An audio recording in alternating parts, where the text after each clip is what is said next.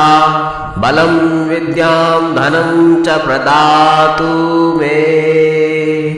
तदत्यथा तदत्यथा बलं विद्यां धनं च प्रदातु मे तदत्यथा तदत्यथा बलं विद्यां धनं च प्रदातु मे तदत्यथा तदत्यथा बलं विद्यां धनं च प्रदातु मे तदत्यथा तदत्यथा बलं विद्यां धनं च प्रदातु मे तदत्यथा तदत्यथा बलं विद्यां धनं च प्रदातु मे तदत्यथा तदत्यथा बलं विद्यां धनं च प्रदातु मे तदत्यथा तदत्यथा बलं विद्यां धनं च प्रदातु मे तदत्यथा तदत्यथा बलं विद्यां धनं च प्रदातु मे तदत्यथा तदत्यथा बलं विद्यां धनं च प्रदातु मे तदत्यथा तदत्यथा बलं विद्यां धनं च प्रदातु मे तदत्यथा तदत्यथा बलं विद्यां धनं च प्रदातु मे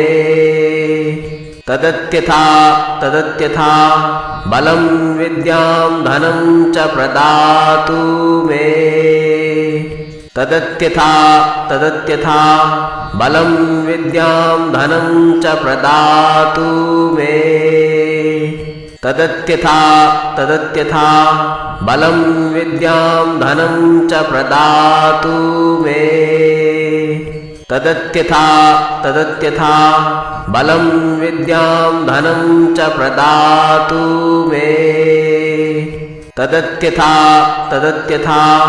बलं विद्यां धनं च प्रदातु मे तदत्यथा तदत्यथा बलं विद्यां धनं च प्रदातु मे तदत्यथा तदत्यथा बलं विद्यां धनं च प्रदातु मे तदत्यथा तदत्यथा बलं विद्यां धनं च प्रदातु मे तदत्यथा तदत्यथा बलं विद्यां धनं च प्रदातु मे तदत्यथा तदत्यथा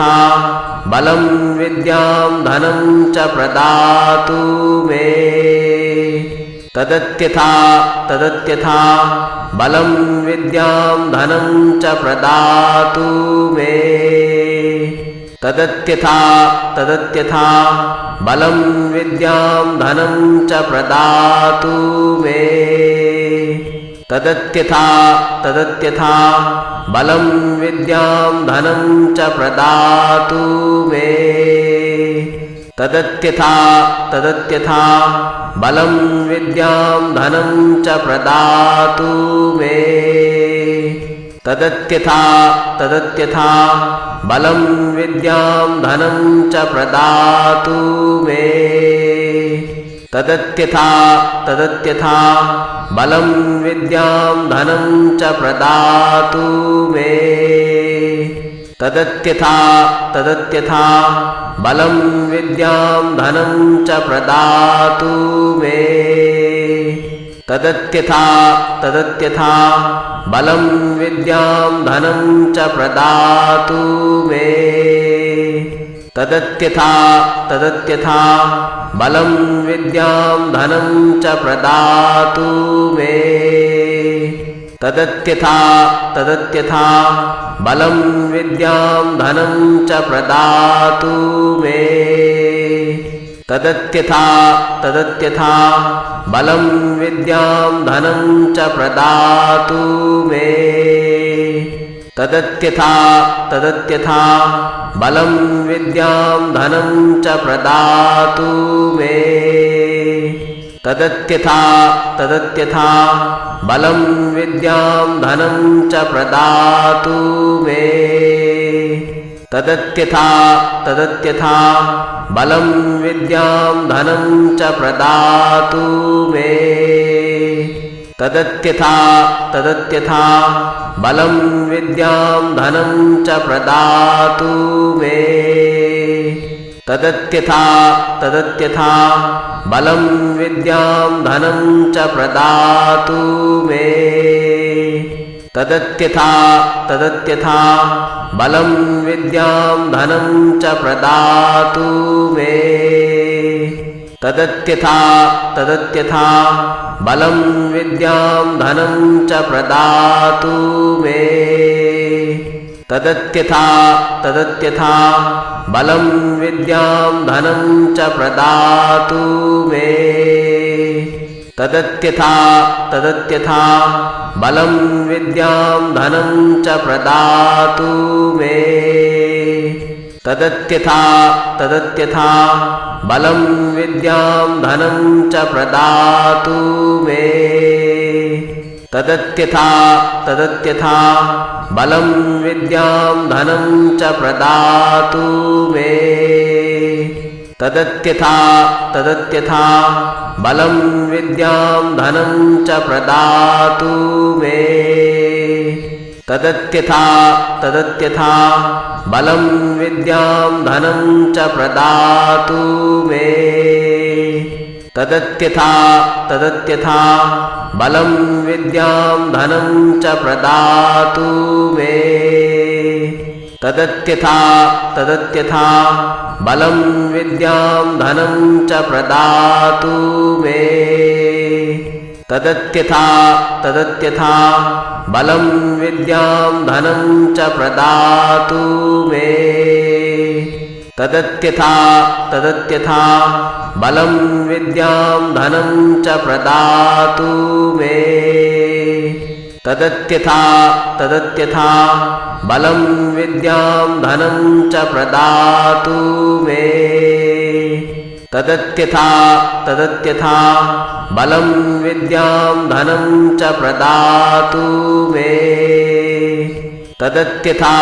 तदत्यथा बलं विद्यां धनं च प्रदातु मे तदत्यथा तदत्यथा बलं विद्यां धनं च प्रदातु मे तदत्यथा तदत्यथा बलं विद्यां धनं च प्रदातु मे तदत्यथा तदत्यथा बलं विद्यां धनं च प्रदातु मे तदत्यथा तदत्यथा बलं विद्यां धनं च प्रदातु मे तदत्यथा तदत्यथा बलं विद्यां धनं च प्रदातु मे तदत्यथा तदत्यथा बलं विद्यां धनं च प्रदातु मे तदत्यथा तदत्यथा बलं विद्यां धनं च प्रदातु मे तदत्यथा तदत्यथा